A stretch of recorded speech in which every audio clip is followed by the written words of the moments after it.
Welcome, ladies and gentlemen, to a casted game of Age of Empires 4, and here we are with the Nomadic Clash. And holy smokes, early on, got some action going on with Lucifron and Beastyqt playing on megarandom in the Nomad starting settings. And as we can see, Beastyqt playing in yellow as the Malians. And his opponent today will be Lucifron playing in green as the Abbasid dynasty. And what's super interesting is both players have started very close to each other in the middle of the map. And well, in this megarandom nomad start, this megarandom map, it's an interesting one. There's shorefish to be had on the rivers, and we do see some attacking notifications here. It's just a wolf against a villager. Now the settings are that you start off with 8 villagers. It's a best of 3, and this is game number 1, ladies and gentlemen. So we will be looking to see at least, well, definitely be seeing another game after this, but let's go to a best of 3, 2 very evenly matched players, of course, with a second scout coming up for Beastyqt, looking to get sheep onto the map, into his town center at least, and be able to gather food nice and easily. Now, looking at the civilization matchup, the Abbasid dynasty are no slouches on maps like megarandom, because they can boom very hard with the cheaper villagers with the fresh foodstuffs technology from the House of Wisdom, using the economic wing to get to that feudal age, whereas the Malians can also benefit on maps like megarandom if you have favorable gold spawns. Because of the pit mine here, we can see this pit mine will be passively generating gold income for Beastyqt's Malians. What's interesting in this map though is the spawning. Of course, the randomly generated maps and spawning means that today the Abbasid dynasty has very close access to shorefish on this river. Beastyqt unfortunately doesn't have such a luxury. He's going to have to rely on berries, a much weaker source of food in terms of gather speed, and they are literally opposite each other on the same screen even. And so this game is going to heat up very quickly, and this is what we like to see on megarandom nomads, and that's what we're going to get today in this game number 1. So I hope you guys are enjoying the casted content on the channel at the moment. I have been making upgrades to the graphics of the videos as well as the audio, so do let me know in the comment section below what you think of the audio and graphic settings. I hope they are making the experience a little bit better, a little bit more entertaining to watch, as we see the treaty now is over. That was another little bit of the rule that I perhaps neglected to mention. There is a 3-minute opening treaty at the start of the game. That's just to stop people villager fighting and, it kind of being ruined early on. But it's been doing well so far, this 3-minute treaty business. And that treaty though is now completely over, so both players could attack each other. I suspect it's going to be a little bit of a mad dash for feudal age, it seems, with Beastyqt a little bit ahead, surprisingly enough, to get there. I think that Lucifron's been struggling for food at the moment. Interestingly enough, he's actually gone for berries. Now indeed the Abbasid dynasty have villagers that carry and gather berries a little bit quicker than the other civilizations. He does have the shorefish, so I'm surprised that he's not actually gathering food from the shorefish and put a mill there. That's very curious to see. Having a mill there on the shorefish may have gathered food a little bit quicker there for Lucifron to get to that next stage a bit quicker, with the Malians now going up with the Saharan trade network. And I really like what Beastyqt is doing here. So the Saharan trade network is a defensive landmark, and it acts as a toll outpost that comes with defensive arrow slits already researched. So as soon as that goes up, there will be arrow slits coming out, and it does have a subsidiary, as it was, kind of ability or characteristic rather, that the traders and trade ships taxed will generate food equal to the taxed gold at this landmark. It's not often used for that. It's more used for like an outpost and tower, as we can see is the case here. That's going to deny a lot of the woodline for the Abbasid dynasty today, and that means that Lucifron is going to have to venture elsewhere across to the map, and he's going to come up with a bit of a problem here very soon. I'm not sure if he actually sees this. Well, he does now. He just spots it now, and I think he's garrisoning aside. That's not going to help him though, I'm afraid. He's going to need to try and torch that down the villagers or do something else. He needs to gather as much wood as he can, maybe relocate his wood villagers, and that's what he's doing now, is going further towards the north. Struggling for gold here, Lucifron, though, so he's going to struggle to get to the next stage anytime soon, it seems. Did have a villager here earlier on. I'm not sure what that villager's up to. That's what the villager is up to. The villager has managed to build a dock. There is that first fishing ship out now for Lucifron. Beastyqt temporarily, or at least for the time being, just focusing on land. And that passive gold generation is so nice for the malians today. And now the Saharan trade network is up, and it looks like Beastyqt might be doubling down, maybe looking to get a couple of outposts on the field, sending villagers towards the north to see what he can find, and maybe putting a pit mine. But the gold here is for Lucifron, and this is something that Lucifron will need to fight off now, because Beastyqt seems to be heading that direction. Not sure if those villagers... No, in fact, the villagers are going to stop here and try and outpost the food and wood, and that's an issue.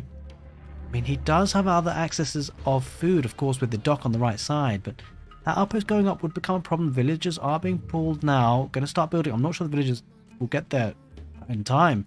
I think the outpost is going to go up. He's going to start fighting with the villagers instead, and it feels like that's the better plan here. That's what he does. I'm not sure he's going to manage to. Beastyqt pulls away the villagers. He deletes it. He does lose one village, so overall actually not too bad. Quite a bit of idle time there for Lucifron, but could be a lot worse if he lost access to that wood line. So with this outpost now, Lucifron will secure his wood line. And that is incredibly key for his war efforts here, because he will need that wood to fund these fishing ships, and he only has one at the moment.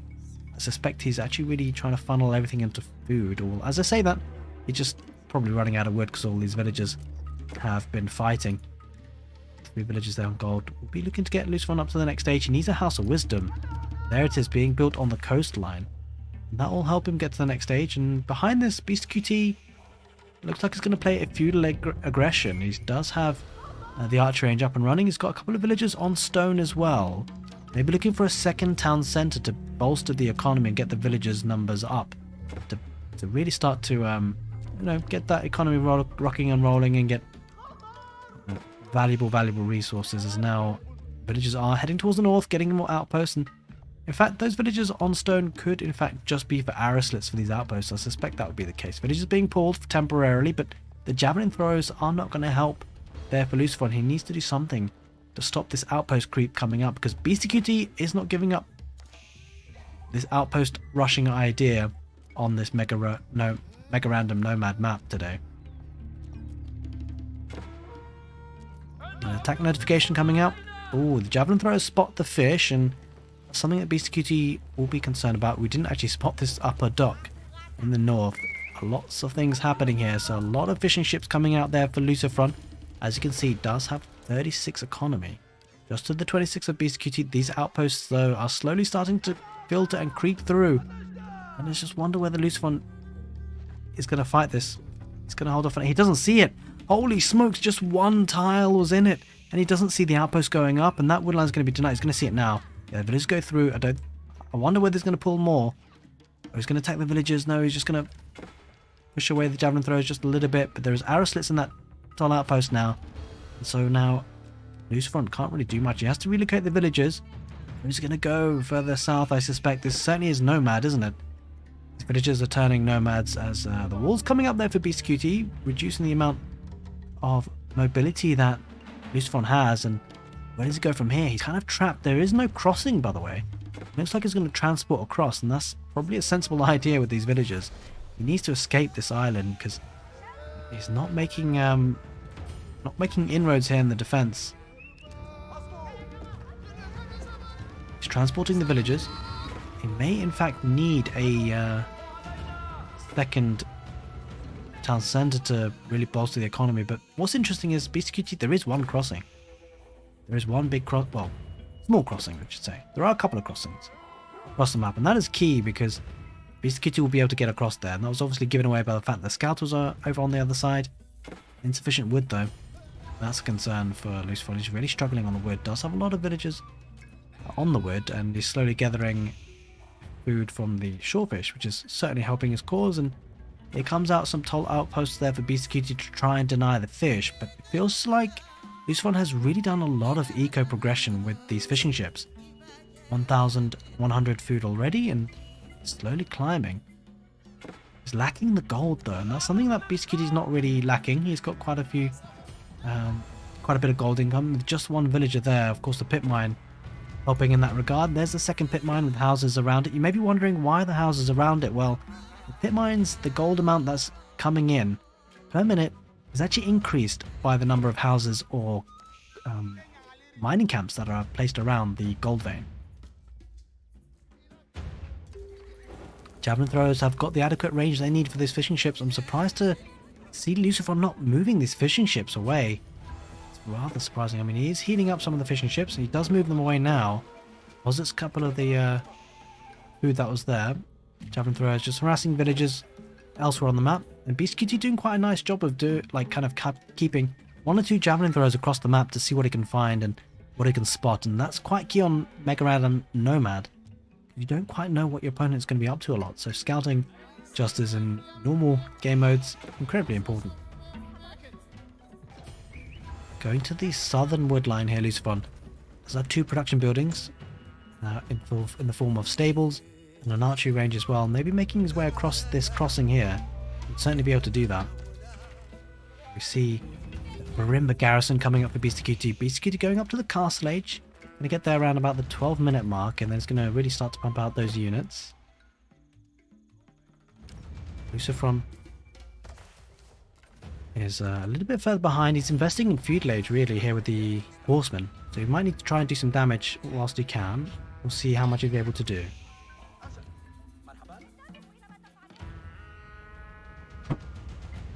We do see a village coming here in the south there for Lucifron, looking to get another dock. He spots this pit mine, of course, he'll see that.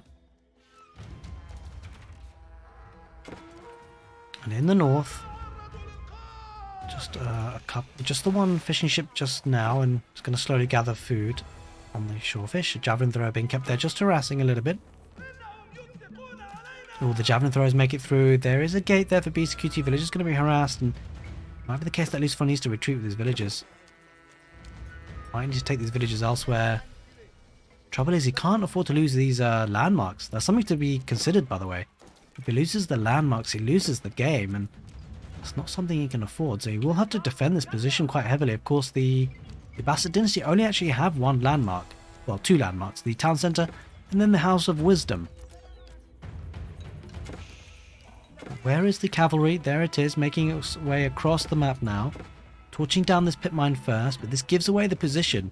And the concern for Lucifron here at this moment is that the Marimba garrison is now up and running, and we do see Donso coming out. Those Donsos will be a perfect counter to those horsemen, and they come out in batches of 5 from the Marimba garrison. That's what's happening now.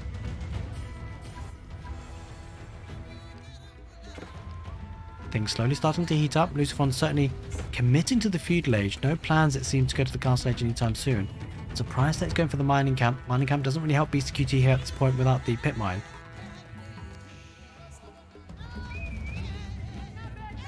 The aggression continues with the archers, and that's going to be key and pivotal to deal with the Donsos, as the Donsos are now moving across the map. Slowly but surely. And then with the Donsos engaging in the horsemen, that could be problematic. Lucifron needs to pay attention. He does pay attention. He pulls out just the right time, and might need to bring those archers in too. The double dock here for Lucifron is somewhat greedy, but I don't actually see fishing ships on this southern river, which is curious to see, especially with the double dock. Oh, there they are. They're garrisoned inside. Just 2 for now. Lucifron getting a lot of wood though. It's just forcing Beastyqt to spend more wood on houses. I'm not sure how much that's really helping him. He needs a bit more of a pressure here. Where are the units for Beastyqt? There they are. Now here come out the rams, and this is going to be an issue for Lucifron to deal with. His army's all the way in the south. It's going to take a while for him to get across the map as it is. Beastyqt not really struggling on wood to build. He's getting 500 per minute, and he's affording rams as well, so he'll be able to replace those houses. Going for the western pit mine now on this gold vein. 1,000 gold per minute coming in for Beastyqt. That is the power of the Malians. Certainly a very heavily gold influenced civilization. Going for this wood line with an outpost there to defend as well. These 2 tall outposts still harassing villagers. Does get another villager kill. Oh, the Donsos here going to get huge value. Villagers being pulled away from that lumber camp, and the outpost will be torched down. I'm not sure Lucifron will even be able to delete that. There are rams too. Villagers coming out to take out the ram, but the ram pulls away. Donsos might get even closer to take out the villagers. We shall see. Torches coming out from the villagers. Where is the army from Lucifron? There they are, coming from the south with the horsemen and archers combination. I'll be able to harass that wood line a little bit. Going to dive, it looks like. And there is a town centre for villagers to garrison inside, but I'm not sure that's a position that Lucifron really wants to fight in just yet. In the north, that single javelin thrower still just harassing. Being an annoying ping there for Lucifron, no doubt. A lot of docks on the east, and that's Nice bit of eco boosting there.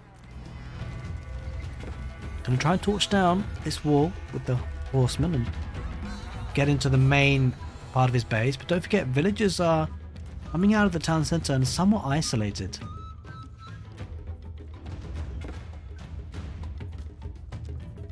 Alrighty, things heating up. The horsemen did break through. And they're heading towards the north.